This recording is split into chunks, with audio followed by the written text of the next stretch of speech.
This woman is a bit strange. Her 8 previous boyfriends were all black men, but she told each of her boyfriends, "You are my first black boyfriend." This is her 9th boyfriend. As expected, he is also a black man. One day, the woman invited Tom to go home with her to meet her parents. Tom was a bit timid and scared. He was worried that his girlfriend's parents wouldn't like black people, but his girlfriend said that there was no discrimination in her family. Tom agreed, half believing and half doubting. His girlfriend's home was a manor. It was far from the city but very large. There were gardeners and maids in the manor. As soon as they got out of the car, his girlfriend's parents came out to greet them. Sure enough, they didn't discriminate against Tom. They were very enthusiastic. The father took Tom to tour the manor. When they came to the kitchen, Tom saw a black maid. The maid's smile was very strange. This made him think of that black gardener, who was also staring at him in a strange way. This made him feel a bit scared inside. What was even stranger was that his girlfriend's parents were much more enthusiastic towards him than he had expected, and they were observing him all the time. When chatting together, his girlfriend's father said that his girlfriend's mother was a hypnotist and could use hypnosis to help him quit smoking. Tom of course refused. They then invited Tom to attend the party the next day. At this moment,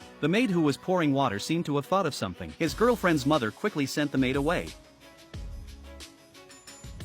Yes, I think I will. At dinner that night while chatting, his girlfriend's younger brother asked Tom if he usually did any physical exercise. Everyone listened attentively. Tom felt strange and didn't know how to answer. He just smiled and remained silent, thinking about the things that happened during the day. Tom was so puzzled that he couldn't fall asleep. He got up and went to the yard. An even weirder thing happened. The gardener he saw during the day ran towards him like he had gone crazy. When the gardener ran up to him, he made a sharp turn and ran away. Tom's heart was pounding with fear, but when he turned around, he saw the maid who was like a ghost. He quickly went back inside. As soon as he opened the door, he found his girlfriend's mother sitting on a chair and looking at him. She asked Tom to chat with her. Tom couldn't refuse and had to sit down. She said that hypnosis was to use a certain focus to create a state where a person entered a highly suggestible state. Of course, Tom didn't understand. Then his girlfriend's mother started asking Tom about his most painful memories. While asking, she gently tapped the cup with a spoon in a rhythmic way. After all this, Tom actually became very obedient. He told all his painful memories. He began to shed tears. He found that he couldn't move. But instead of stopping, his girlfriend's mother kept asking questions. This made him feel as if he was falling into an endless abyss. The scene in front of him was getting farther and farther away. Suddenly,